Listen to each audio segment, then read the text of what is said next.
Marami po sa mga kababayan natin ang nagbunyi, lalo na mga advocacy groups ng mapirmahan ng Pangulong Rodrigo Duterte at ganap nang naging batas ang Philippine HIV and AIDS Policy Act. Layunin po ng batas na mas pagaanin ang pasanin ng mga kapwa natin Pilipinong mayroon pong HIV o itong Human Immunodeficiency Virus at AIDS, Acquired Immunodeficiency Virus o AIDS. No?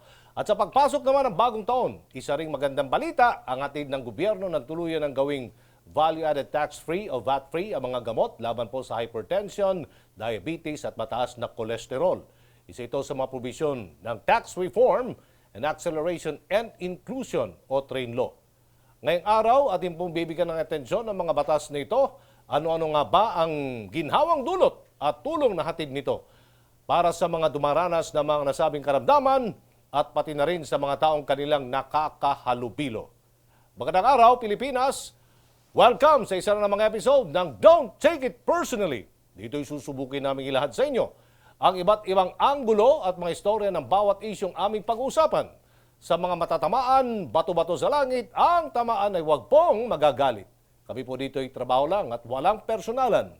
Inyong lingkod, Higalas Kanginan, Aljo Bendijo, at makakasama natin ngayon ang ilan sa mga kilalang social media influencers. Miss MJ Kiambao Reyes. Miss MJ, hello. Magandang araw. And siyempre si Renewal Mamshis Basa. Hello, magandang araw, Aljo. MJ, miss ka na. Magandang araw.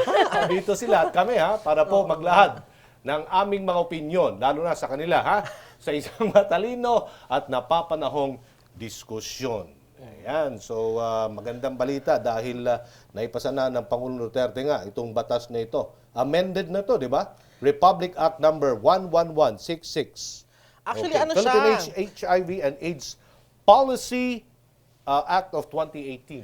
Supplemental. Supplemental. Because meron tayong existing, which is yung RA 8504, Okay. Philippine AIDS Prevention and Control Act. Kaya lang kasi this one is more focused on AIDS kasi. Yeah.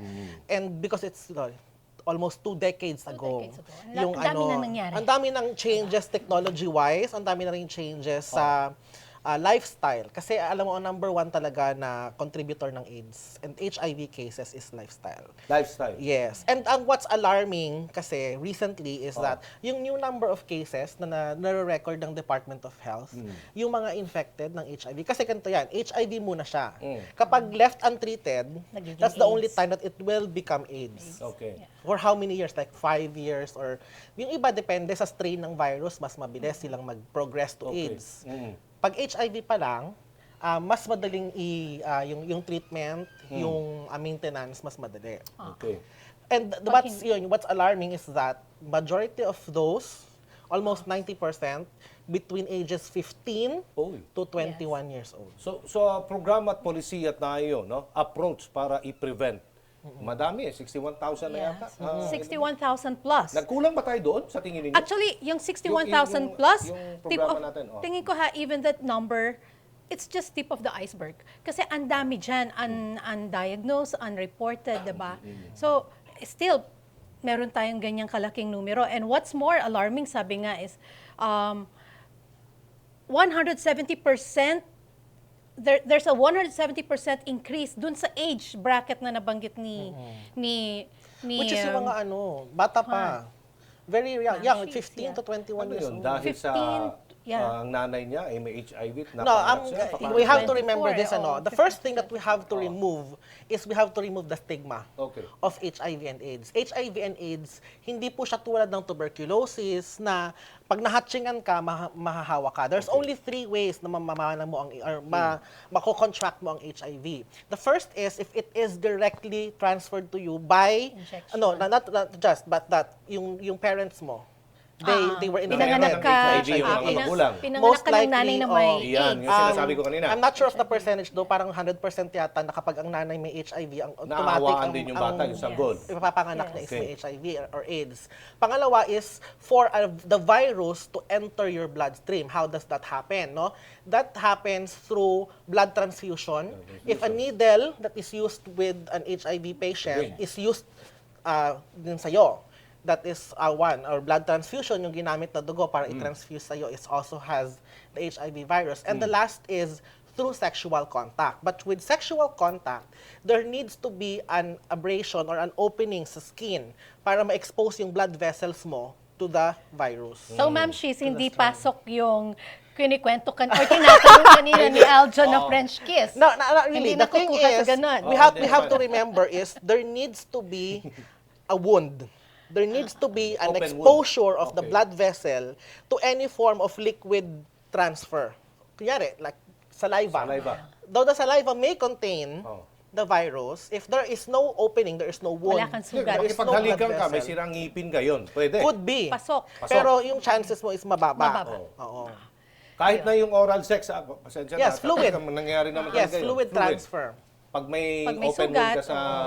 Anywhere. bibig. Oo, yes. And siguro dyan pumapasok yung numero nga na nabasa ko kanina, no, na out of the 61,000 na reported cases of HIV, 57,000 plus of that ay male, Bakit mga kaya? lalaki. Lifestyle. Lifestyle. Lifestyle. Ano, pakikipagtalik? Lalaki? Kapwa Could be lalaki? multiple partners. Could be Like multiple partners. Kasi alam mo, uso ngayon sa kabataan yung hindi lang, you're not in a relationship, Promiscuous. but you have like an exclusive sexual relationship with different people. Parang ganon. Yun yung, well, I'm not saying that that's the norm right now, but it could be the cause kung bakit ganon. Kasi syempre, if you only have one partner, then how can you, both of you, like kayong dalawa lang, how can you contract the virus kung walang outside party?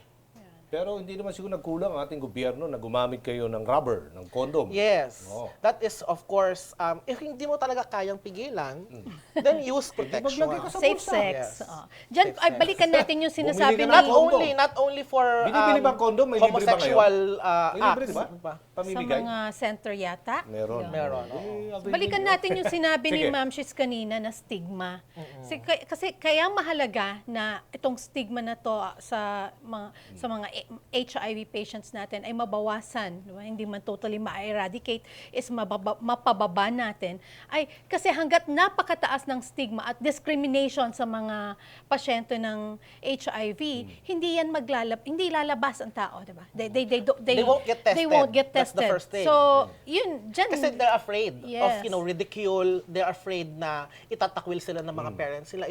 They're afraid of how the society, the Ayun. people in general will treat them. Nabanggit mo yung parents. Isa sa mga saklaw ng HIV law natin ngayon is that yung mga bata, 15 to 18, na hindi pa, di ba, they're still minors, hindi na kailangan ng parental consent para magpa-test ng HIV. So now, if they're sexually active, pwede na silang pumunta sa mga centers or sa mga hospitals and have themselves tested. Kasi I'm sure, pag 15 years old ka, natatakot kang humingi ng consent sa nanay mo, diba? So now, yung mga batang to, pwede na. Okay. Para nang sa ganun, alam nila kung anong sitwasyon nila. And early on, mabigyan na sila ng guidance. Oo, or ng medication kung personally kasi sakasakaling I have meron na, diba? experience with friends and relatives na exposed sa HIV and AIDS. And I believe the process is once you get tested, you'll have to have like an initial testing which is like a parang ano lang siya, hindi siya yung super accurate. Parang it'll just test you if it's positive parang- or negative, and then you'll have to undergo So like do it yourself. yes, parang Kit, ganun parang lang. pregnancy Kasi test I remember lang. right now, clubs in Manila or around Manila, they have this booth. I think it's non-government organizations who are doing that. They have booth there where you can do a rapid test. And once mag-positive doon, then you'll be advised na you go to like a DOH accredited center to have yung mas comprehensive na Sige. test to be able to make sure that you really do have the HIV. And of course, with the improvement in technology, in medical technology, marami na ngayong maintenance. May bayad ba kung magpa-check ka? No, it's pa-test free. ka lang, HIV. Free. It's free. Oh, very good. If it's free for government and DOH accredited. Alright. Like Pag private hospitals, of Nandun course. yun sa batas, Yes, maganda. Tsaka, oo. mas mataas na penalties doon sa climate of Magdi-discriminate. stigma, sinasabi niya, Yes. discrimination. Ibig sabihin, pag may HIV ka, hindi mo pwedeng tanggalin sa trabaho. O, di ba? O, And tanggap pa rin also, siya sa lipunan. part of the law is guaranteed protection, Ayun. privacy of the fact that you have an HIV. If you don't wanna, share it with other people na parang ayokong i-brand ako na ganyan, you can. Iba yung may HIV, iba yung AIDS, ha? Yes, Iba yun. the two are different. Oo. AIDS kasi is like the untreated. Parang kwan lang yan. Ang analogy niyan is allergy at lupus. Iba yung may allergy at may lupus. Oo. Okay. Okay? Ganun, Yes, di ba? Tama? Yes, that's right. Pero Ganun sandali, siya. masyado sige. na nating napag-usapan ng HIV. Nakalimutan natin yung isa pang napakamahalagang topic, which is yung VAT. at saka yung maintenance medicines yes. na ngayon ay VAT-free na. Yan, Diba? okay. That's Another very good news. beneficial. Oo. VAT-free. Well, in fact, maraming nang nagsusulong mga kandidato ngayon. Talaga lahat na tanggalin yung VAT. Ngayon, kung magkaroon tayo ng VAT-free na sa medisina para sa hypertension, sa diabetes, maganda naman, di ba? Kasi 12% ba ang VAT ngayon? Yes. Oh, Oo. 12%. So malaking kaginhawaan yan. Sa Maganda mga, ba? Oh, Ms. MJ. Well, may pros and cons, Okay, diba? ang pros Pero tayo. ito siguro yung kagandahan nung, kasi diba, when we talk of train, karamihan ng mga kontra sa gobyerno, ang parati nilang sinasabi, pasakit, diba? Kasi tinaas ang tax ng sugary products, diba? And then, ngayon, ang hindi nila binabanggit is that, yes, tumaas ang tax ng sugary products, pero tinatanggalan naman natin ngayon ng VAT ang mga maintenance meds. And kung titignan nila, bakit ba natin to ginagawa?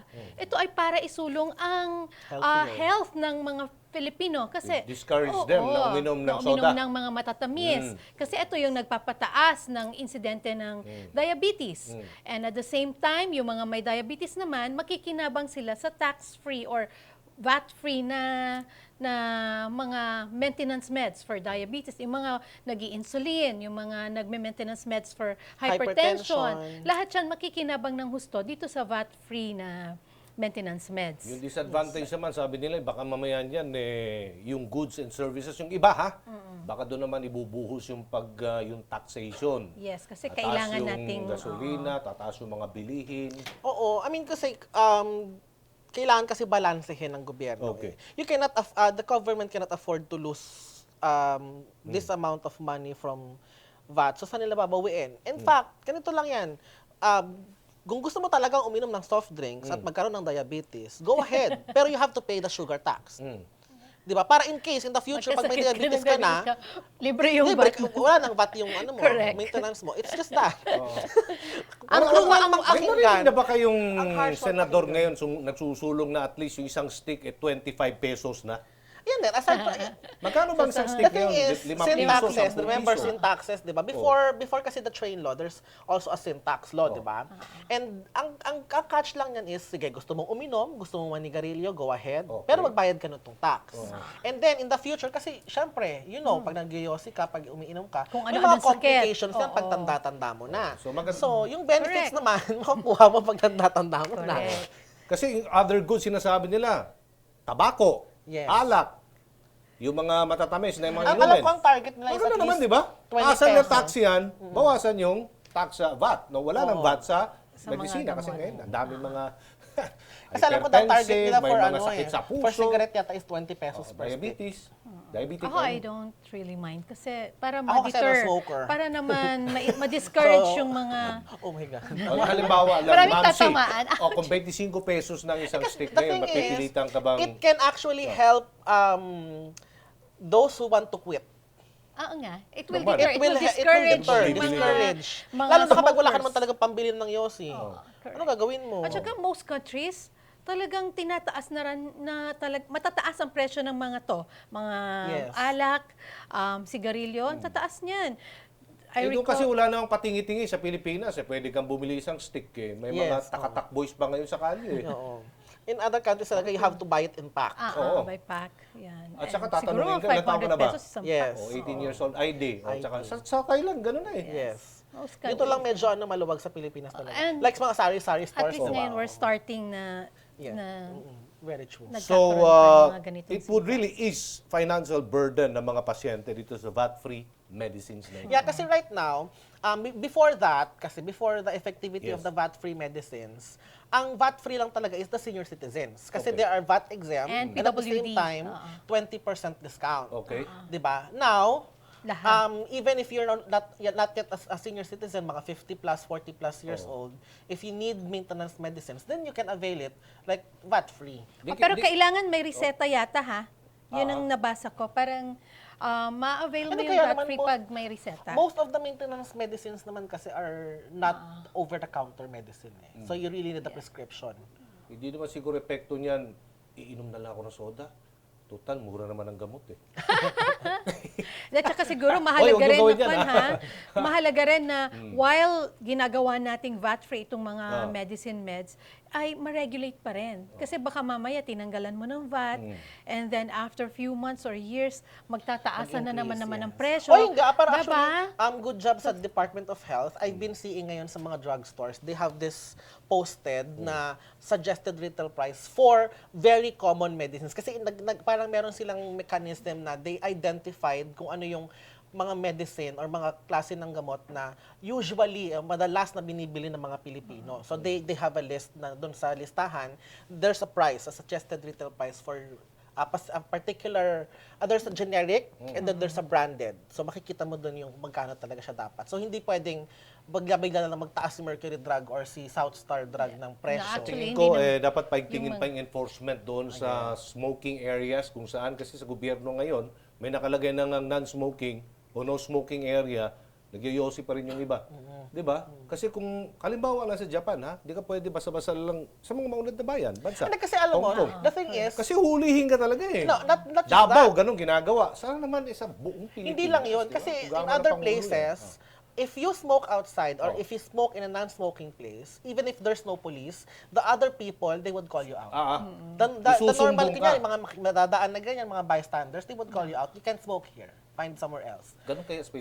Pilipinas. Pilipinas kasi parang we have a Away. culture kasi eh. Hindi ka kaya sa pake. Oo. Iba kasi ang kultura ng Pilipino. Pag, tingin mo ba, Pinakialam, ano? pag inano mo yan, kapag tawag dito, sinita mo yan, huy, bawal mag-yosi dito, baka sabihin sa suntukan tayo. Oo, yun nga. Ganun ang sense. Away. Yung mga health conscious naman sa ibang bansa, meron na ba tayo dito na ilang calories ang content ng mga pagkain na Lahat. yan, sugar, etc. Sa atin, mahina pa tayo sa ganyan. Ay, maganda din yung batas na yan. oo, Meron hindi din ba batas tayo niyan, meron di ba? naman siya. For Meron tayo, di ba? most, Sa packaging oo. Okay, sa meron. Kasi packaging. parang required na rin naman yata. Oo. Diba? Pero may mga hindi pa rin sumusunod. Eh, yung iba naman hindi man tinitingnan, tsaka hindi nila alam, paano ba saan ba itong kunyari, trans fat? Ganyan, ano ba epekto Ay, nitong trans fat? siguro I'm not aware.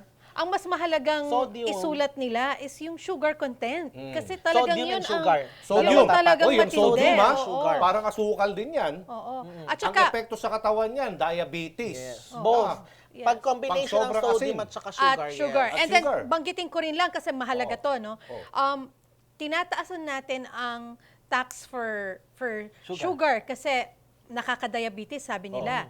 Pero ang hindi sinasabi masyado is that ang rice, mas mataas ang glycemic Yes. index. May Ang- asukal din yan, di ba? Yung, pagka yung ang, kanin. pag ang kapag white na-digest na rice, siya. na-digest siya, Upon ang taas digestion. ng glycemic niyan. 55 lang ang sugar, ang refined sugar, pero ang white rice nasa 70 plus, 74 or So, 75. anong alternatibo doon? Diba? Eh, ano Dapat natin? pinopromote natin. stop natin Instead, yung only rice. Tama na yung only rice na yan. Uy, pero Dapat alam mo, Ay, less wag na kayo rice mag-only rice, ah. Oo. Ay, malakas talaga kasi ako sa rice. Dalawang rice ako. Kasi- Hindi bababa ng dalawa.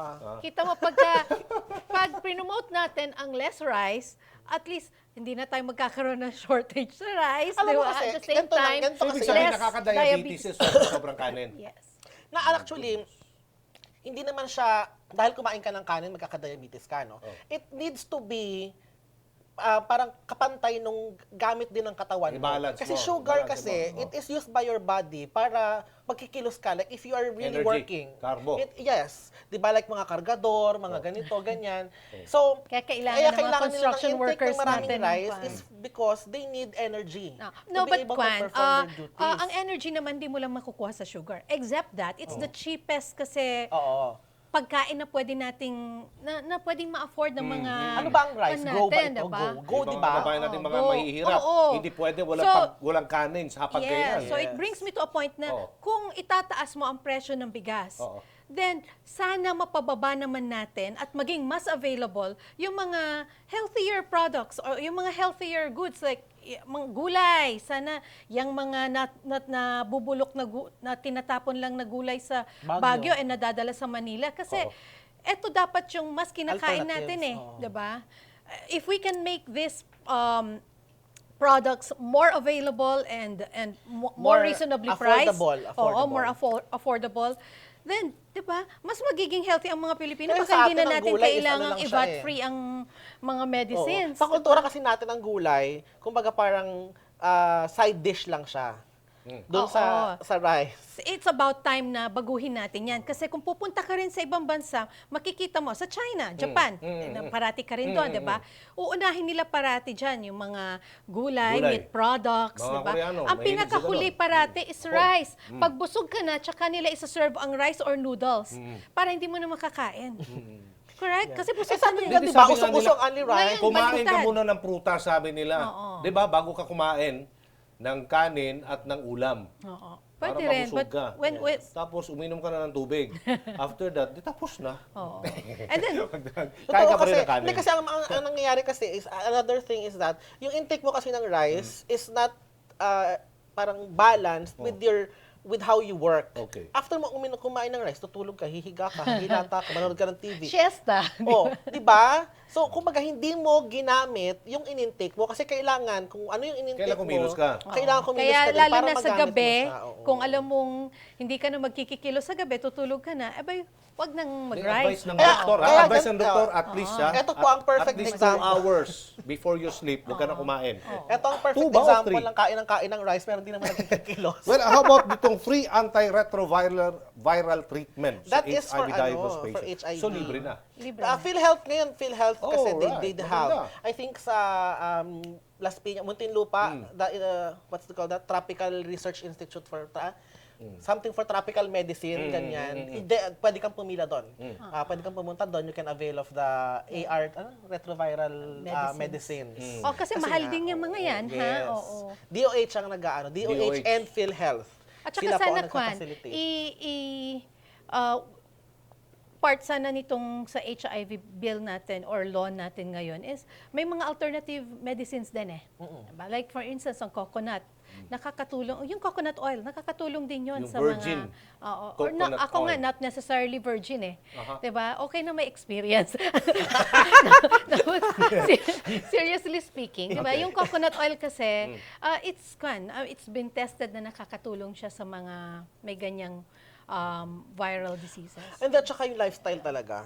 I think siguro ang maganda dyan is the education part kasi part nitong bagong, yung RA 111666 ba yun, Oo. is the education. Especially high school or high school students kasi syempre sila yung pinaka-prone. You remember, high school students are puberty, adolescents, so they start exploring. And syempre kasama ang sexuality sa exploration nila. So that's kaya kailangan at this age pa lang they are already educated. So unang-una protection, tawag dito. They also need to be informed of the stigma. Kailangan mawala yung stigma, yung takot nila. So if you feel na parang you have the symptoms, then go ahead and get tested. And then after getting tested and the government already has your data, siguro maganda is we counsel not only the person but also the family of the person.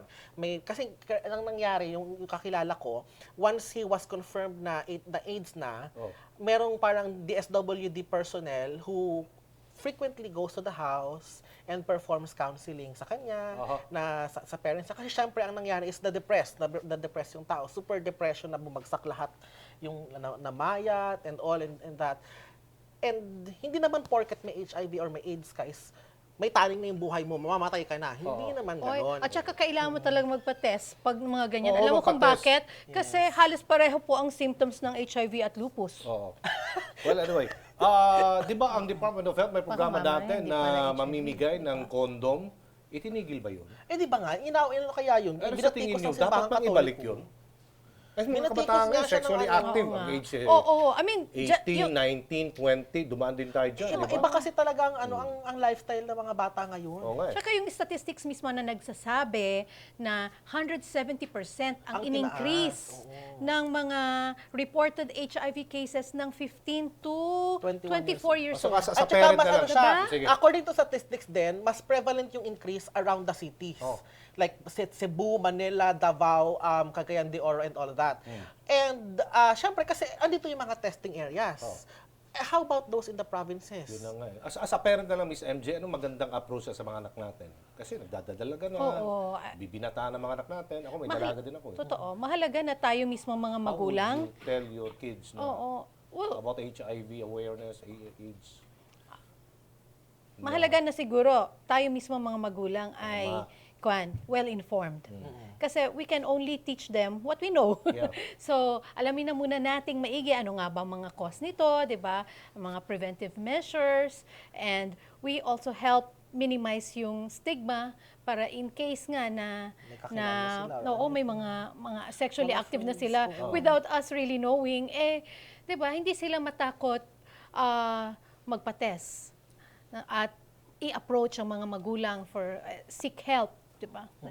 Yes. And we have yung open communication talaga between the parents and the children. We have to foster that para nang sa ganun yun, mapag-usapan yung mga ganito kasensitibong bagay. Kasi ang hirap i-bring up, 'di ba? Yes, Kaya nga may law tayo na tinanggal na yung parental consent. Kasi nga alam siguro din ng mga lawmakers natin na not all children are that open, sa mga Sa kanilang mga parents. magulang. Takot, nahihiya. Mahihiya, natatakot. Kaya dapat diba? meron ng mga counseling eh. Like the parents also should be counseled on So maganda ito, long-term legal, no? Pag-usapan ng long-term legal and social effect. Ng batas na ito, ay maganda talaga. Yes, it Nakikita is niyo. very Ano beneficial. talaga? Actually, it is very timely kasi maraming NGOs talaga ang ngayon ang pinopromote itong awareness nga dito sa HIV and AIDS. Even our Miss Universe, Catriona Gray, is also part of the team or the group na they're spreading awareness of getting tested. That's the first and most important thing Get that you have to tested. do. You have to get tested. Kung negative, edi well, thank you. You're blessed kasi negative. And then kapag positive, well, it's still a blessing. At least now you know, you can take steps forward on how to, to maintain yourself. Kasi right now, sa mga medical advances, ang kaya pa natin gawin is to parang hypertension siya. Para siyang diabetes. You have to maintain it. So you have to take Yes. the medicine frequently. Nasusunod ba yung ABC ngayon? Yung ABC, di ba? Abstinence, be faithful, and use Ayan, condom. yan, ganyan. Meron mga matagal, marami actually, ba bang faithful ngayon? I don't think na ginagawa nila yan. Ganun. Pero Kasi yung alam mo, huli, yung andun pa iba- rin yung rubber, di ba? Gumamit kayo yung condom. Yeah, the thing is kasi alam mo kung bakit nag-spread siya? It's because somebody who doesn't know he has one, he has the virus, have 3 others. So, tatlo na Times sila 3. ngayon. Tapos yung tatlo, nagtatlo ulit. So, that's how it multiplied. Kumbaga parang exponential yung naging spreadness, yung pag-spread niya. Ganun May siya. mga kaso nga mag-asawa. Kaya importante yung talaga. asawa nagka-STD, dapat huwag naman hawaan yung asawa, di ba? Mag-usap. Ang importante Magpagamot talaga, muna yung isa bago kayo Siping. mag-shipping ulit, di ba? May mga ganung kaso kaya. at saka ang importante talaga is monogamy. One partner. Oh. Para yung One at a walang time. third party. Both dapat pareho Dapat pareho kayong monogamous. Pwede Hindi ba pwede yun? yung I-require mo muna yung partner mo na patingin mo na Oo, kaya nga, diba, certificate. tested. Malalaman yun. Diba? Get tested. Both of you. If you have, get tested. So at least you know. Pero I have friends abroad na ganun when they have like new Pa-test mo partners. na. Nire-require nila na malinis muna, di ba? I mean, or not exactly malinis. But Nagpa-check ka kundi- muna. Oo, they're free from that. Pwede ba yan di sa ba? At anin? least- Pwede naman siguro yan dito sa atin. Wala naman sigurong paglabag yan sa karapatan. Ang daming karapatan sa Pilipinas Di ba? Mga I karapatan mean, na it is your inaapakan ng it is karapatan. your right na hingin sa partner mo yon, 'di ba? Syempre. Para But it din doesn't mean mag-ingat to say lang na, din. Oo, na may hindi- stigma ka. Oo, hindi. Diba? Para, Hindi It just naman means para lang discriminatory yun. para lang Discrimination, alam I mean. din Oo, nung yes. partner na Oo. kailangan nila ng Kaya lang kasi protection. it is performed naman Kung in love mo private. ako, magpa-test ka. Magpa-test ka. O, di ba? Oo. Love Oo. test. O, di ba? In private Love naman yan. test. Pero No, when no, it love comes test, to no? when it comes Oh. to when it comes to jobs, when it comes to opportunities, Oh. you cannot ask for it. You cannot hindi mo dapat nahingin or So, hindi naman siya discrimination yun pag tinanong mo yung kasi partner that is done in private naman eh. no? So okay lang yun. Okay Kasi lang. kayong dalawa lang dalawa naman. lang yun. Oo. Pero kapag syempre mga Dapat job kasi kung sino opportunities. kasiping mo, asawa mo, o kaya yung taong love mo. Oo. Hindi naman yung one night stand, di ba? May mga ganun pa rin, di ba? Oh my goodness. Actually kasabayan ng mga party drugs. Oh! Yeah, I think. Yung mga That party also drugs. adds to it kasi syempre Yung prevalence ng mga illegal drugs, party Stimulant ng drugs, mga drugs, particularly. no? Itong party drugs na yan. kasi alam ko 'di ba meron siyang love Yung tablet. ecstasy. 'Di ba may love yon? Meron pang isa yung mga liquid ecstasy na may Oo. halong Yan, ketamine. yan na nga yun. So, ang nangyayari ngayon is, pag nakatake sila, parang hot. Mainit yung pakiramdam nila. So, ngayon nangyayari ngayon mga ganyang bagay. So, unknowingly, may isa sa kanila na meron palang carrier ng virus. Di ba nga merong isang napabalita noon na nahuli yung isang parang grupo ng mga nag-orgy, parang sa condo and then yata one of yun. them Oo. or a few of them ay Nag-test ng may positive, positive sa Hindi ba HIV. yung Kaya lang, Yes. ang Puro problema lalaki kasi yun, doon, Yes, oo. ang mali doon is that the PNP Nirelease ba nirelease nila? the information. Oh, yun, That mali is yun. against the privacy of the So person. maganda din Mali yun. mga kaibigan, nakikinig at nanonood ngayon, tulungan natin ang gobyerno. No? Kung may nakita tayong mga ganitong klaseng activities, illegal, isumbong nyo ka. Agad di kaya ng mga pulisya ng PDEA. Diba? O katulad ng mga batang mapag-uusapan din natin sa susunod na tsaka sa episode. mga manonood na Mga sa bata ating ngayon, mga pabata ng pabata. Yes, mga magulang po. Gumagawa ng krimen. We have to acknowledge that this is the new norm and we have to inform our kids. Kailangan alam na nila bago pa sila dumating sa ganitong punto, maintindihan na nila, 'di ba, para maiwasan. Correct. Kasi Alright. Sige. At sige, any last words Miss MJ tungkol sa usaping ito? Mauna ka muna. Si Ma'am Sin na lang. Basahin Ayun, mo na lahat. ang HIV po ay Opo. walang pinipiling kasarian. Maaring lalaki, babae, bakla, tomboy, butiki, baboy, man yan. So, ang pinaka-importante po talaga is, unang-una, is to get tested. Marami naman pong mga testing Walang centers. problema, mga- libre, oh. Oo, ang may mga sa DOH, I'm not sure sa mga barangay kung meron, pero you have to find the nearest testing center. So, pag government naman po, it's free. So, you have to get tested just to make sure that you are healthy, perfectly healthy. And if you are not, if God forbid na you are infected, then at least you can take the steps needed to maintain your health. Okay. And of course, not spread the virus. Yeah. Sa akin, since nabanggit na niya or na-discuss na niya ang HIV, doon na lang tayo sa maintenance meds. Wag na po tayo masyadong kumontra doon sa mga pinapataw na additional taxes sa sugary products kasi dito naman natin kinukuha yung mga, kumbaga, pang-supplement natin dun sa mga proyekto tulad nitong VAT-free maintenance meds. Diba? So, ito naman po ay para sa kalusugan ng mamamayang Pilipino. Kaya suportahan natin itong mga programang ito. Magbayad tayo ng tamang buwis, tulad ng parati kong sinasabi, 'di ba? And wag po tayong maging fixers, and at the same time ay pasalamatan din po natin itong mga nagsusulong ng mga mabubuting batas para sa kabutihan nating mga mamamayan. Hindi lang yung mga matatamis na inumin, pati sigarilyo, sabi ko nga, dapat umabot na sa 30 pesos yung stick. At saka ano pala, At saka yung Jo, alak. wait lang. Taasan din yung alak. Wag Yung po kayo presyo. maniniwala doon sa kumakalat na message Ano sa yun? Facebook, sa Messenger. Yung tungkol daw doon sa hospital spill doon sa Cebu. Oh. Na may mga isda daw na infected ng HIV, wag daw kumain ng isda. Hindi po nangyayari yun. Hoy! Hindi po totoo yun at all. Di ba may mga, nakaka-receive kaya ako nga. ng message na ganyan, hindi po totoo yun at all. Yan, ganda yan. Okay. So, yun. Magandang mga sinabi po ng ating mga magagaling na mga resource person dito. Ma'am Sis and Miss MJ, thank you so much. Diyan po muna nagtatapos ang episode natin sa araw na ito. Sana po ay may napulot kayo sa aming diskusyon. For more updates, i-follow nyo lang kami sa aming mga social media accounts. Ma'am Sis, anong social Facebook media? page na Ma'am Shees, MAMSHIES. si Miss MJ. MJ Kiambao Reyes. Ayan, maya-maya nagpo-post si Miss Si MJ. Darwin yata, suspended na naman. Oo nga, Suspended. 30 days. Sa susunod na episode, nandito na si attorney. Yes, dapat. Okay. Dapat. Sa susunod na episode yan, ha? At magkita-kita po tayo muli sa susunod na episode. Tandaan, ito ay isang malawak at malayang diskusyon lamang. Kaya everybody, don't take it personally.